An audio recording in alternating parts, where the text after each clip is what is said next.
Welcome to the Narrate podcast, where we aim to tell God's story with our lives. We'll be continuing to post the Sunday message each week, but we want to dive a little deeper and offer some content to supplement your life with God, and that's where our Beyond Sunday series comes in. Join Adam and Narrate staff as they provide thoughtful discussions, ideas, and interviews that go beyond the message you'll hear on Sunday. So I am here with Luke and SarahBeth with the Montana Foster Closet. Thank you guys for coming in. Thanks for having us. And after y'all were at our Christmas Eve gatherings, and I had so many people ask me in the days and weeks after, like, wait, what was that again? Like, how did they get started? I want to know more. And so I thought, it'd just be fun to have you guys in and talk about your story and why you do what you do and how you got started, and just kind of share for everyone to listen. So you want to introduce yourselves? Sure. So I'm Luke Waters, and we've been in Helena for about 8 years, born and raised up in Whitefish, and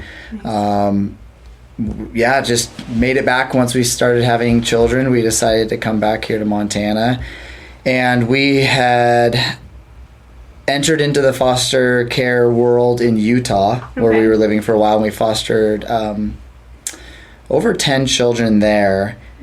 And then had our 3 daughters. And when we moved here and they got to be about 3 or 4 years old, we just had that calling, that draw back to the actual calling of fostering children. Mm-hmm. And our girls just took to it incredibly well. And so it's just become an ongoing thing. So we currently have our 20th placement. And that's kind of, a very quick kind of how we got back to Helena. So we do have family here, and the foster closet has been around for a while, and it's kind of changed hands over the years.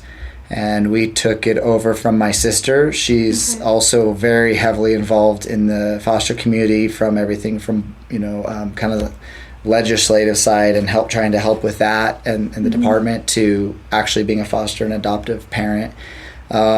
But they moved out of town, and it was like a long ways to drive, and she was ready to hand it off a couple years ago, and that's where we came in. And it's been a whirlwind since. So how did it get started originally? I think there was just such a need, and so it started as, I think, equipment, cribs, beds, dressers, baby swings, things like that, and then the need for clothes, because kids come and go so fast, and so to be able to just have a place to go grab a certain size immediately when you get placed with a child is a huge benefit. Wow. So it got started just out of this need, and then has grown. How many years has it been around then? Probably 5 or 6 years, or at least. At least. 4 years ago, maybe-ish, got the opportunity to bring it to the actual building that the Department of Health and Human Services is located in. Okay. And that was a game changer, in that the awareness of the CPS workers was, okay, it's downstairs. If it's not, they're very busy. If it's not something you can just go grab, they're not going to do it, right? And nothing against them, but it's not convenient. It's not going to be something that they have time to do. So I believe it was my sister who ended up getting it, and a friend or two of hers that got it into the building here. And then that turned into a second office, and the caseworkers learned real quick that they could rely on going down there. And then in August, we, talking with a bunch of people, we got kind of spurred along to, like, just do a 501c3. And not that difficult, yet the impact and the community response then snowballed and just took off, because it allowed us to go from used clothes that we were having to sort through and throw half of them away. I can't imagine. Yeah, and it went from that to now, as of just recently, everything's brand new. That's incredible. And we've been able to increase to our big initiative that we want to do across the state, is the first night bags. And so it allowed us to have now the funds to create those. And then the clothing goes into those bags. So not only does the child get to pick out a little bit of clothing, they get to go shop shoes, clothes, boots, coats, everything, hats, gloves. And they get to fill then this bag and backpack, which are filled with toiletries, pillow, blanket, water bottle, toy. So it's, and we were also like, we're not going to go to, nothing against Walmart, right? But we're not going to go to Walmart and just buy the cheapest thing. If we're going to buy nice shampoo and nice deodorant for ourselves and our children, I want to get even better for these children. Wow. So we went from a point of like now putting in very nice blankets and very nice towels and stuff that you and I would go online and be like, that's too expensive. I'm not buying that for me. But now we get to give it to these kids. And so that's a mentality shift that hasn't been done. We haven't seen that model, and we thought, so we branded to the Montana Foster Closet because we realized we can be bigger than one community. So we want to run the closet here, but we want to do the first night bags across the state. Wow. And we actually just branched into Butte last week. Oh my and gosh, so we that's we were amazing. able to bring up 16 bags, all the ages and sizes, and bring bags up and bless them with that and try to then spur that on in their community. So that's kind of where we've gotten to. Can you put into words like the value, a child is in foster care, the value of receiving items that are not just brand new, but like amazing quality? Like, what do you see? How does that, can you even put into words like that?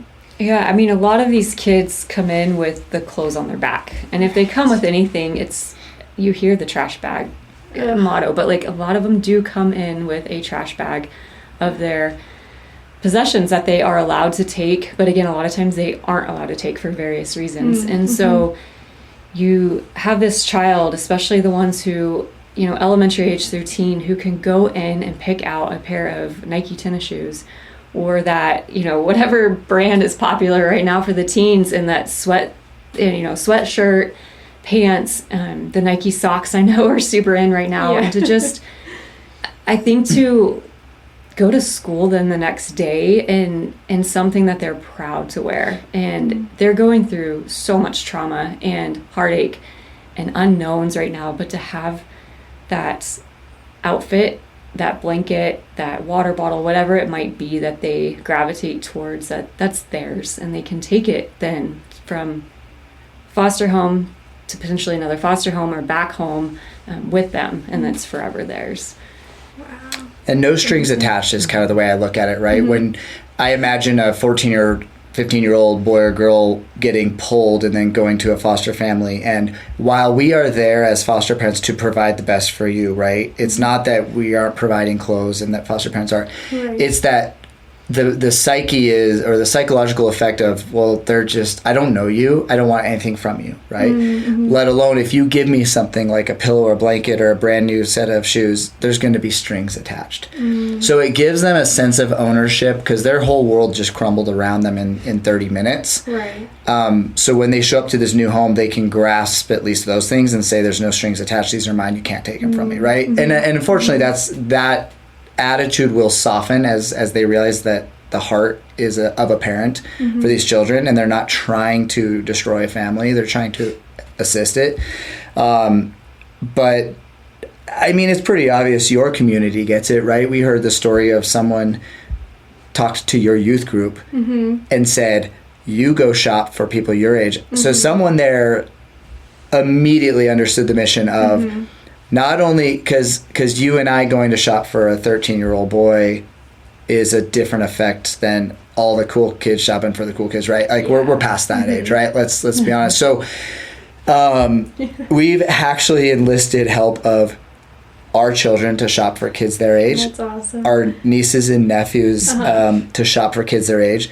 Teens at your church to shop for kids their age. So what's cool is you're getting everybody involved, and it's got a snowball effect. We heard yesterday about the Girl Scouts now got wind of it, and they are dedicating President's Day to doing a toiletry drive and creating knitting and sewing blankets for the kids. And so amazing. We didn't ask for that. That came from somebody who knew us saying, well, I'm in with this, and we got the building reserve to go sew and do this. And so the snowball effect is where it's overwhelming, because this is not like our thing, right? This is so much bigger than 2 people. We can't keep up with it.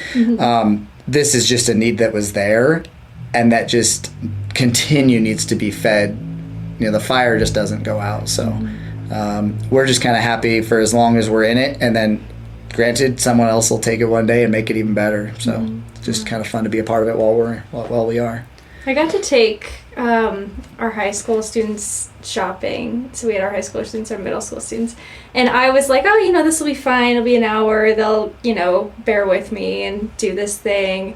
And they were all so excited. They were like picking out outfits. They're like checking in with each other, like, what about this? No, I don't know about that, but what about these pants would go with this? And then we were at Target, and they're like, Hannah, but we're gonna go to Ross too, because there's like better deals, so I know I can get more. That's and perfect. So we went to Ross, and it was like the best evening. They all had so much fun picking things out for other kids. And I think that's so great to hear. Hearing like families that did that with their little kids or other kids, they're like, we're gonna shop for other kids and like give this away, and just all of these lessons that different families were like teaching their kids or talking about. It was like you said, just this snowball effect. It was so cool to hear. It's easy to get a parent on to the idea that this is a good thing to teach your kids.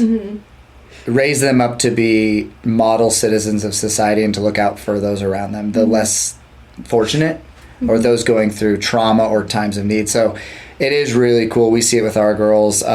They did a pumpkin growing season last year, and then they had a stand, and I just thought they're going to go buy Legos and everything. And next thing I know, I went out there, and in poorly written English, they're young, but it was all proceeds go to the Montana foster closet. Oh, that's amazing. That was their idea. They raised over $100, and then we took them out shopping. So it's just cool to see that. I mean, granted, don't get me wrong, that's not them 100% of the time, right? They're still human, but it's really cool to see that at least you're creating that backbone, and that backbone is what runs societies. And you can't. SarahBeth on her arm has a tattoo that says "It matters to this one," and it's the story of the starfish after the storm, and the little boy throwing every single one back, and the grandpa saying, "You cannot save them all. It doesn't matter."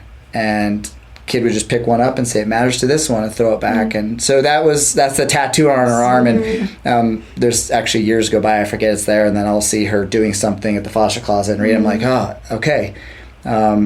It matters to one child, and then the next one child, and the next one child. So it seems like a small impact, but I think we're starting to realize there actually is a huge need, and it really does have an impact to these children, because we're starting to get the stories back.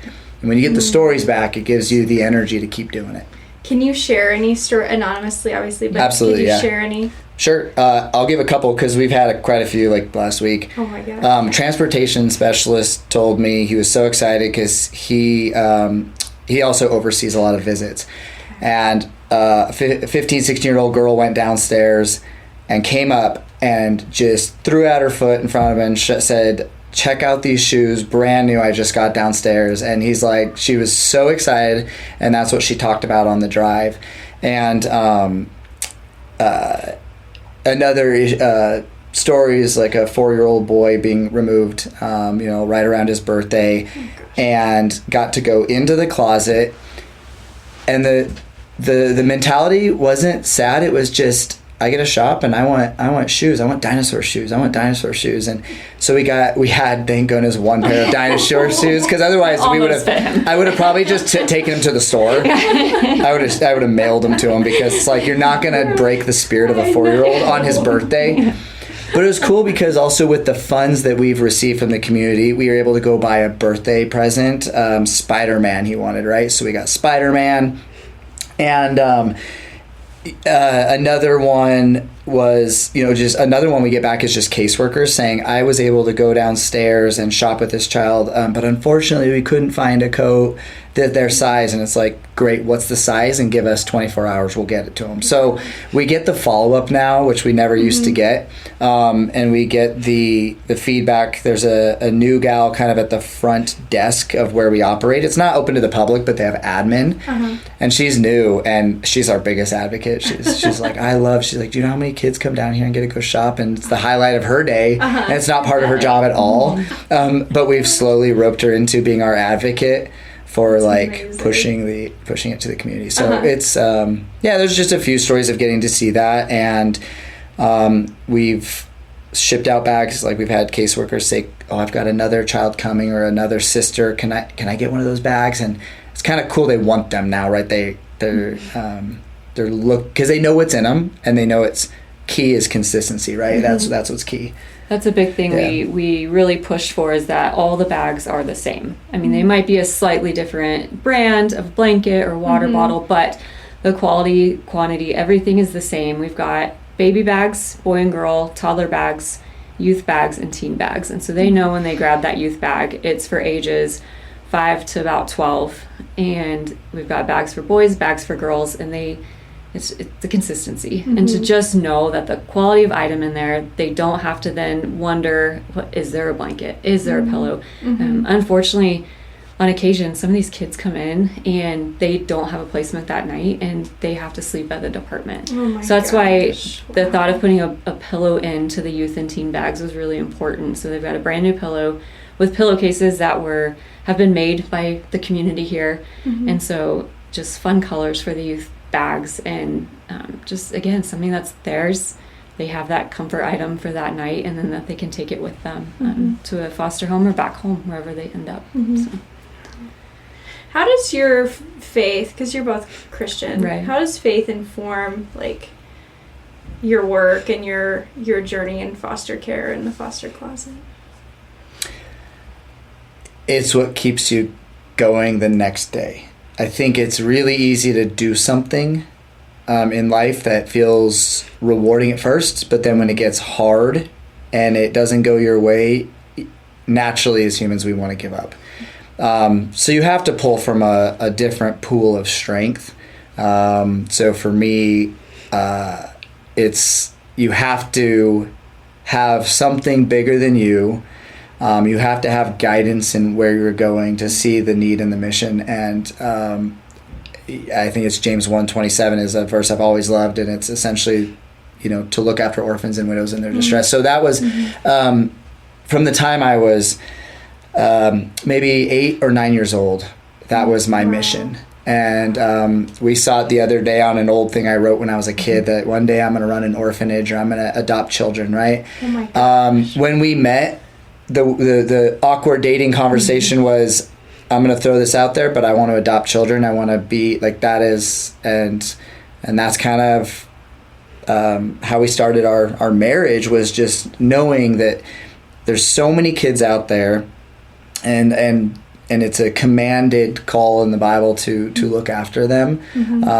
Whether we say the poor, the weak, the needy, the orphan, right? And we don't use that word here in America, but that's what they become when they're pulled, right? And so I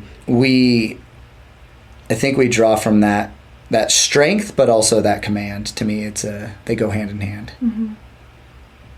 That's good. Yeah, that's really good. What's been because you've had 20 foster kids? Is that just in Montana or total? Total between two Utah states and Montana. Probably split down the middle about. Just about. Yeah, about 10 and 10. Can you speak to your experience as I have no idea what we're doing. No clue. How did you encourage? Because you're clearly good at this. How would you encourage others? Or what if people are like, what if I want to do this? Yeah, it has morphed over it's been about 12 years that we've been doing this. And our first journey was going down the adoption route, and the doors just kept closing. And so we're like, okay, God, if that's your will for us, what, what is this? And we had a neighbor knock on our door and was like, have you thought of foster care? And we're like, no. Like a literal sign. Yes, like Hello. literally knocking on the door. And so they had been through the foster system with their son, and so we were able to talk with them. And my first thought of the selfish human thought was, how am I supposed to love somebody else's child and send them back? Like, what does that look like? I don't think I can do that. And we hear that a lot now of people coming to us when they know we're foster parents. And it was probably within weeks. We had a friend knock on our door, literally, again, and was like, can you take our children in? So this was not a state Two little route kids, yeah. foster situation, but It's it was kinship, yeah. we need help. And so we had those kiddos, they were 9 months and 18 months, and we had those kids come into our home that night for a few weeks, and it was such a God thing of like, you can do this. And that opened up, I think immediately after that, we sought out how to get licensed in Utah. And so we went that route. And again, our first placement, official placement, you know, you're told some of these foster families become friends with the birth families. And I was like, absolutely not. Had my heart shut off, like not happening. And 12 years ago, our very first placement, I still talk to that mama who has now permanently lost her children, and they've been adopted out to another home. And she still reaches out periodically. I talk to her, you know, a few times a year, and it's been such an amazing thing for my heart to soften. And it's not just what we can do for these children and these families, and it's how your heart changes and God uses you through that. That's incredible. Yeah. Wow. Do you add anything? No, I was just, I think you said it well. It's hard, and trying to encourage other people to do it. Like, there's a certain calling that people have, and I think the community can rally in any way. You know, we say it's a commandment to look after orphans and widows, and that doesn't mean it's a, you know, be foster parents. It means, but understand the problem and be willing, like, to receive the information and digest it and act on it. But it has been we always joke our lot in life was to be foster parents and to have to say goodbye to every child. And everyone's like, well, I couldn't do that because I would love them too much and I wouldn't be able to let them go. And it's like, no, that's the point. You need to do that. It's not about you, it's about them. And I say it to people and they get a little like, oh, I'm like, well, it's the truth. Yeah. And the truth hurts, and the truth is dirty and messy, and the truth is every single child that we've said goodbye to, like, rips a little piece of my heart out, but at least they got it. At least they got a little to take that with them, right? And, you know, we've had a lot of babies, which is funny because a lot of times people are like, oh, there's no babies. I'm like, well, they find us. We are at the hospital a lot, and SarahBeth has spent many nights at the hospital with NICU and newborns and all kinds of children. But we've also had a teen. You know, we've had a 14-year-old boy, and it's just funny. It's like you hope that little lesson you taught him in that time he was in your home, he realized what life could look like, what stability could look like, and how to change the trajectory for his family one day. Yeah. So that's the hope. And yes, it rips your heart out, but like, we don't regenerate ourselves, right? Like, God will, you know, we serve someone bigger than, you know, like, oh, sorry, you're going to be traumatized and you'll never heal. It's like, no, we serve someone who says, I can fill that void times 10. Yeah. And so when I have told SarahBeth for 10 years, I'm done. I'm done fostering, right? And that lasts anywhere from 2 days to, I think, 9 months was the longest. And but it's because I feel like I don't have that strength, and then you find the strength, right? And then you see the need, and then you either have the call to action, it's fight or flight, right? You're either going to fight for it, or you're just going to act like it's not there. And we have not seen that response in the community. I'm not saying everyone is jumping to be a foster parent, but my goodness, everyone is jumping to rally behind us. And it's almost overwhelming to the point of like a full-time job to take calls and figure out what are we doing, because we could be so much bigger and the need is so much greater, and the community is just incredibly ready to jump on this, which is really encouraging. Because sometimes you feel like you're in this fight alone with the other, 40 foster families in the county, right? You're like, it's just us and us against the world. And then you realize, no, people are ready to help you too, and they'll selflessly give as well. Again, I think it's such an unknown. My dad just today was like, we didn't know, and there in Texas, we had no idea that this need was not just in our community, but it's across the country. Every community has this need. And so it's just an unknown. And so to get that word out there, and not just to support us, there's so many ways just to prayerfully support this need in the community, across the state, across the country, but there's so many ways to get involved. Yes, becoming a foster parent is a huge one, and there is such a need for that, but just buying a bag of socks or a coffee for a caseworker or whatever it might be, there's so many ways to help.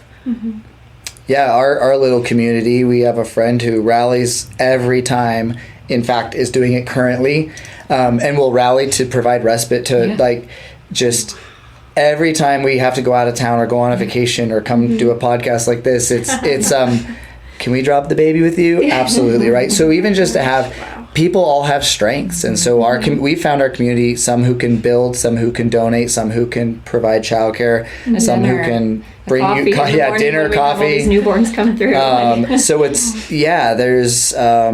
there's my mom is a CASA. It's a court-appointed special advocate for child. It's a sworn-in position that the judge, you get to write court reports for these children, and you get to go to court for them. And it's it might only be an hour or two a week or a few hours a week, but these are people who have very big impact. And I always joke, sometimes I feel like I have no voice. I'd rather be the CASA, but I'm like, but then I still need to have the child, right? So there's so many cool positions in it, and there's so many awesome ways to get involved. And what we really like is people will find the way, and the response we've seen is people want to be a part of it. You don't really have to sell the idea very hard that these kids are coming week by week. It's not getting better. It's not stopping. And, it's pretty easy to grab an extra pair of shoes next time you're at Walmart. And it seems so trivial, but if you were there the other day when I was there with this 4-year-old, you'd buy as many shoes as you could for this kid, right? So trying to get that impact out there for people. Again, we also operate in private. We can't share pictures and videos of these because that's how you tug at heartstrings in YouTube. And this is one of those things that you have to just do it in the quiet, and it's for the children. It's not for the the videos and the pictures. Not for you. It's not about you. It's not about you. And so but yeah, we've actually had a lot of people tell us, we're going to gift you this or do this, and please don't tell anybody. So I'm like, that's the heart right there. Yeah. It's really cool to see the community being like, we see what you're doing. We don't need any recognition. We just need it to go right to the kids. So Another thing, every time we go in the closet, because we've got a cube of 16 bags ready to go for the caseworkers, and every time we go in there and see a bag that's been removed, it's always so bittersweet. We're so glad it was there, but it also means that heartache and has happened. But to know that we can refill that spot, and it's going to be taken within days or a week. And we've gone through, since the end of August, we have gone through almost 20 bags just in this county. Wow. That we've used, and then we've sent 16 to Butte just last week. So we've gone through our 48 pretty quickly. Yeah. So we're actually as soon as we get back here into town, we're gonna have to do another bag drive. So we'll make 20 to 40 bags. We'll stock them all loaded again, and that's a really fun community. We've invited people from the community or businesses, churches, whatever, and it's kind of nice to pack those. And someone just today, an hour ago, told me, you realize no more reactionary bag filling parties. You guys are gonna have to say first of the month we're doing this now. And I'm like, that's a good problem. But it's a bittersweet problem. It's like, so the bags are flying off the shelf, which if you were a business owner, you'd be ecstatic, and then you're heartbroken because that means some child has experienced the worst night of their entire life, and that just kind of brings you down to reality. So But that's okay. That's why we're here, and we're not stopping that removal tonight. That's we can't. I don't have control of that. Right. What I do have control is making the connections to make sure that child gets something, even though I'll never meet that child. We have met actually quite a few of them. So yeah. Wow. Yep. So that's kind of where we're at, and we need to sit down over coffee and figure out 2026 because it's coming at us fast, and we've realized this because of the need and people's ability to see the need. The response has been greater than we expected. I'm the pessimist of us. Like, I said, oh, it'd be great if in the year we get like $1,000 cash to use for these clothes, and now those digits are changing, right? And so that's really cool, but that's a lot of responsibility. Sure. And so we do have a board, and we are adults with QuickBooks now, and it's really fun though to see that like we're willing to put in that back end work because that means we can go bigger and bigger and bigger. It is. Each of the bags is about $100 to fill, and that's not, we're not talking clothing. That is just with the bottles, wipes, blanket, pillow. There's a toy in each bag, stuffed animal. What else is the whole there? toiletry bag is really awesome, and SarahBeth has curated such a cool. I mean, it is not a let's put stuff in a Ziploc. She spends countless hours on the laptop till way too late at night, reaching out to these companies, and half of them she's getting stuff for free or wholesale, and the rest, we're buying because we believe in it. But the community response from these, I mean, we're talking large companies have actually sent like stuff. those blankets. Minky Couture. Minky Couture out of Utah. So Yeah, cool. Minky Couture in Utah. We're $100 to $150 a blanket. They sent us a FedEx truck, and they pretty much let us know when you need more is their mentality. So they'll never hear this, but shout out to them, Minky. But everyone loves Minky blankets. They're the one you buy for yourself because it's luxurious, and you buy for a special occasion. And this company has a quick email, and it was done. They said, we'll ship them to you. And we found out about that they donate because our child was in the cardiac ICU when she was a baby, and she got her first little baby lovey Minky Couture while she was in the SICU there. And then as soon as she got out, our really good friends in Utah bought her own actual blanket, which she still has, and she's 9 now. And so then when I was at the Ronald McDonald House here in Missoula on bed rest, I reached out and was like, hey, there's a NICU in Missoula, and they were able to donate the loveys there. And so when this was all coming about, and I was like, I'm just going to reach out and see. And honestly, I was thinking loveys for our baby blankets, and they did even bigger and better. Full-size blankets for the teen and youth bags, which was amazing. That's amazing. Yeah. I love listening to your story because it seems like you have just shown up as servants and said yes to like the next thing that's been presented, and you're like, it's exhausting. Yeah, I'll do that. I didn't. Do you see the gray hair? It is exhausting. But it's really honoring to listen to that. Just like, I think we'll do this. I think we'll do this, and it's growing into an organization that is serving so many kids and families. The way I look at it is, okay, if I wanted to be a successful business owner, then success breeds success. And you just want to go bigger and better. Well, it's the same idea here. Granted, we just don't get paid anything, and we make $0, which but the kids are benefiting, and that is the profit, right? And so success is continuing to breed success, and it's a very rewarding but addicting mindset of like, let's go bigger, let's think bigger, let's dream bigger. It's no different than entrepreneurship, right? Like or a church plant. A church plant says, oh my goodness, we have enough money to afford to rent a little space. And then before you know it, they're building two church plants and, whatever, right? Campuses. Yeah. And so it's because you want to see the right things succeeding. And when we see the right thing having an opportunity, we jump on it. And we overextend ourselves sometimes, but to be honest, it's not really that much. And so we're learning to reach out to the community when we need help. Taxes, Montego business. Coffee. Montego. Shout out to Wig's Addiction. Oh my goodness. Montego Coffee, They're right across the street, and we're like, this is a long shot. And this is like, we joked for the budget because I pay for my own Montego Coffee. And I said, that is not a personal budget I'm willing to give up, because that gives me the energy to get through the day and go hustle. I spoke with 3 people today and got 3 pretty awesome things for the closet and thank you for the coffee. So they also blessed all of our caseworkers.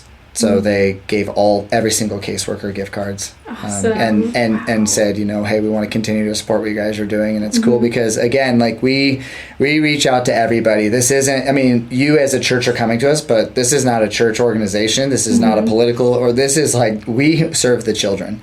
And I don't care what you believe or what side of the house you're on. We can all get behind the fact that these kids are going through trauma, and that's all that matters. And so we really appreciate the community looking at us and saying, hey, your mission is the children, and we're behind it 100%. So yeah, there's been, I mean, we could sit here and shout out company after company, and but we've got some really cool, exciting things, and we're realizing now that it's like, we got to get ready.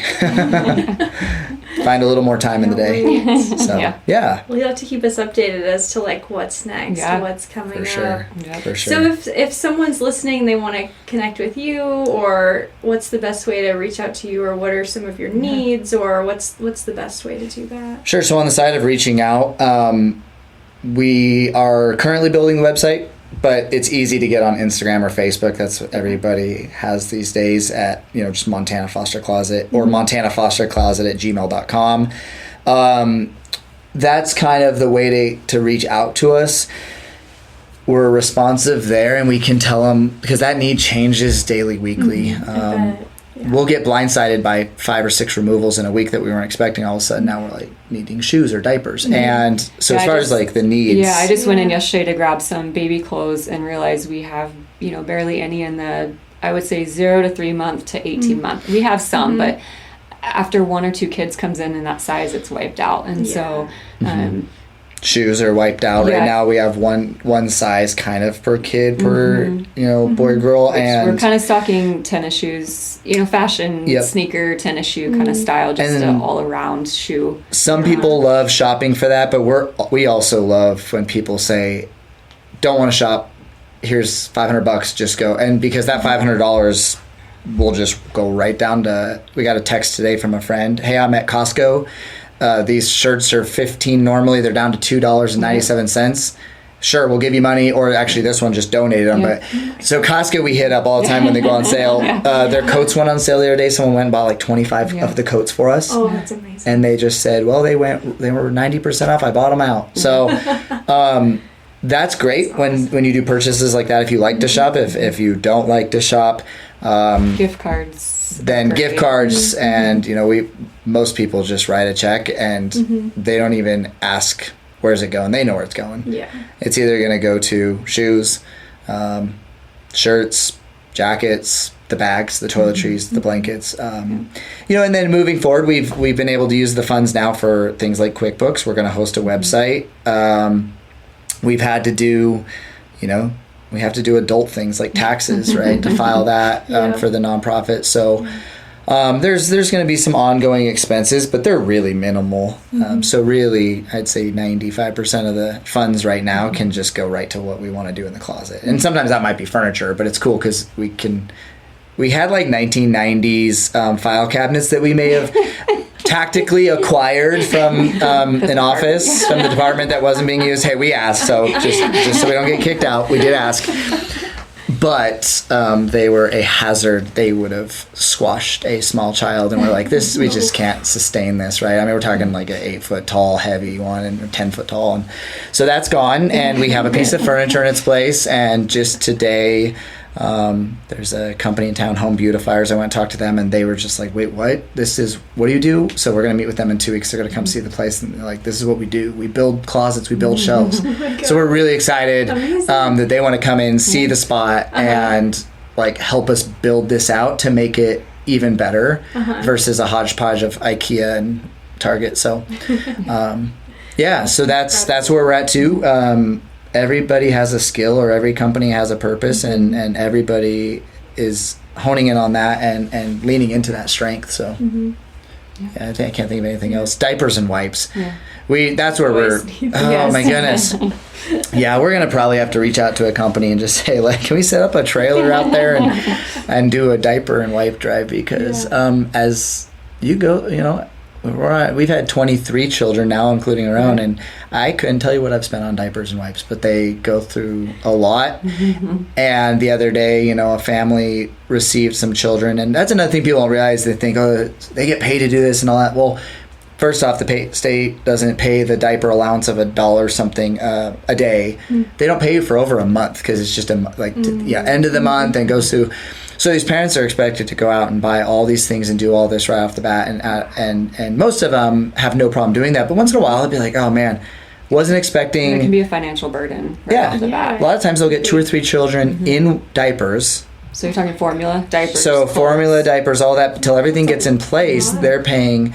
So you go spend $200 that night on a box of Costco diapers, a box of wipes, and 5 cans of formula, whatever, some clothes. So we want to lessen that burden by being able to say, you know, eventually the state's going to cover the diapers and wipes, right? And they're going to cover the formula 100%. So we're not actually there to... We don't actually do ongoing. There's so many resources, and the state assists the foster parents. And the foster parents, once they can come up for air, they go out and take care of and love on these kids.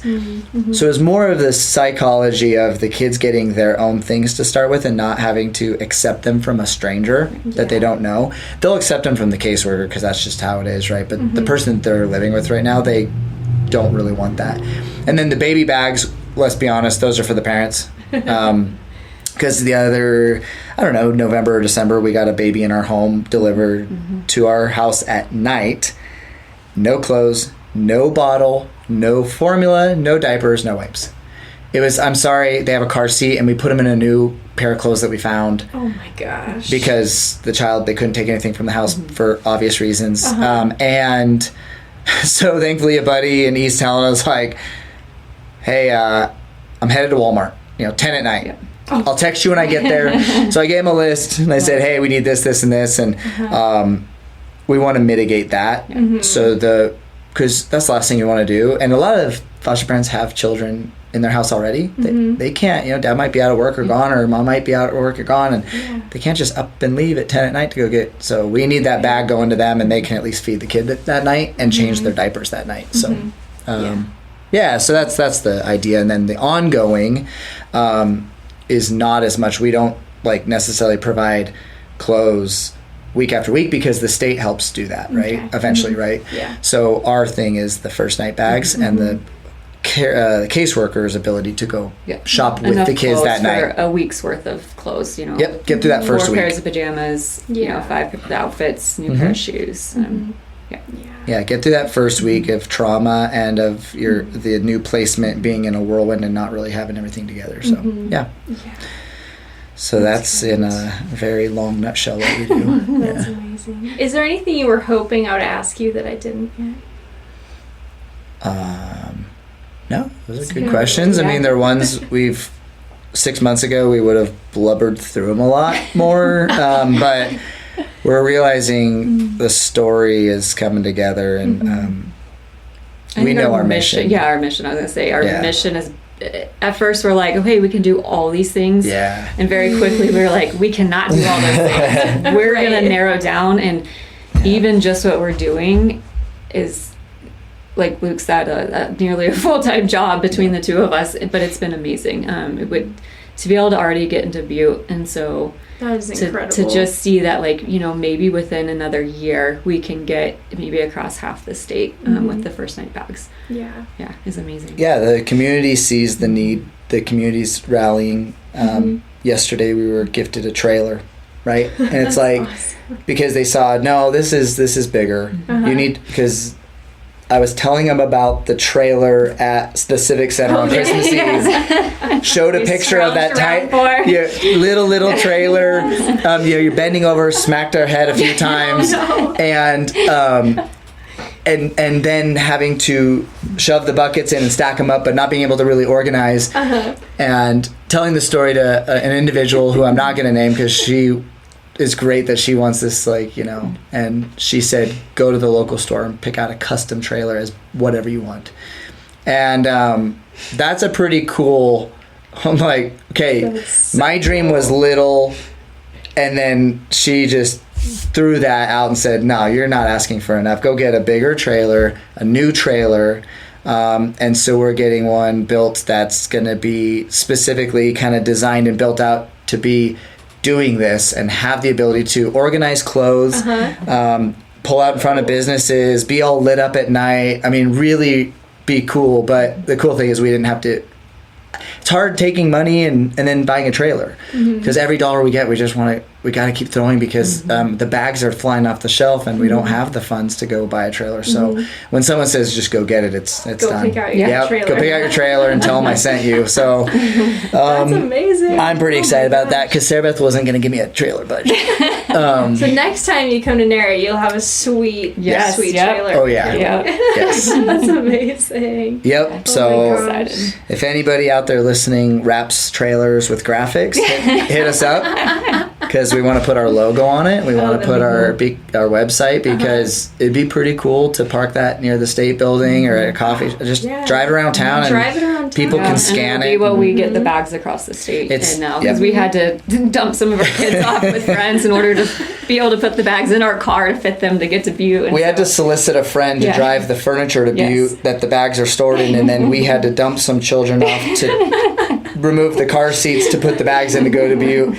So we realized that's not sustainable, and our poor children. But you know what? It's awesome because they're loving every minute of it right now, and they're getting to do that. But really excited for the trailer to be able to not just have something to throw bags in, but to actually put clothing rack in a storage and be able to organize. Well, because at your event, it was overwhelming, and we had 4 people there, and 2 were organizing as quick as they could, but then the bins were stacking up, and it was really hard to get to them and to move things.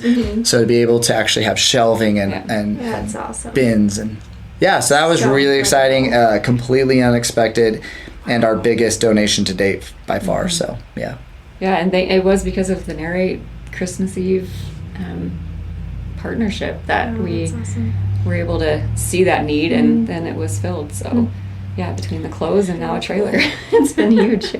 Yes. Oh. Yep. Yeah. I'm so excited for you guys. Thanks. It's so much fun. Yeah. It is fun. It's so much fun to hear your story and just see, I can't wait to see what's next.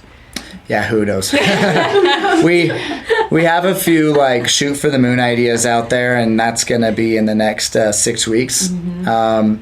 And we'll see. It doesn't hurt to, but we're gonna go to a couple other states actually, and there's a couple people that want to talk about it, and so that's kind of cool that we're even getting support from out of state, but for Montana. Oh, incredible! The manufacturers, donors. We've actually received from cash to manufacturers. We've received stuff from other states, which is really cool because it's not something you usually think of. So it's kind of neat to see that. So we're gonna keep. I mean, I don't mind asking other people out of state for our state because if they want to, the need's there, and kids are kids. It doesn't matter where they're located. And they've seen this. We've been a part of the foster system for 12 years, so they've seen us go through it from the beginning, and it's pretty cool to see what has come out of it since then. Some young 20-something-year-olds to now. We were doing it back in the day when I had some clients, and they've seen us doing this, and now they realize we weren't just winging it. We were actually, it was something we wanted to do, and so we'll see. We could have some. I mean, it's big things no matter what. Yeah. I mean, even just with the trailer, stuff like that is continuing to happen in the community. And so, I think eventually we'd love to do something on the news or have a write-up because we realize it's an easy story. It's an easy, everybody likes to hear about it and likes to know what's happening in their community, and they don't know what they don't know. So we're kind of working on a few avenues that we realize a lot of times news stations are looking for what's going on in their community, so it doesn't hurt to reach out and tell them, do you want to see what we do? Definitely. Definitely. Podcasts. Yes. So, there you go. Well, thank you. Thank you both. This has been really incredible getting to chat with you. So thanks for having us, and we really do appreciate it, and you know where to find us. We do, yes. So. If you'd like to learn more about Narrate Church, find us online at narratechurch.org. You can also look us up on Facebook or Instagram. Thanks for listening.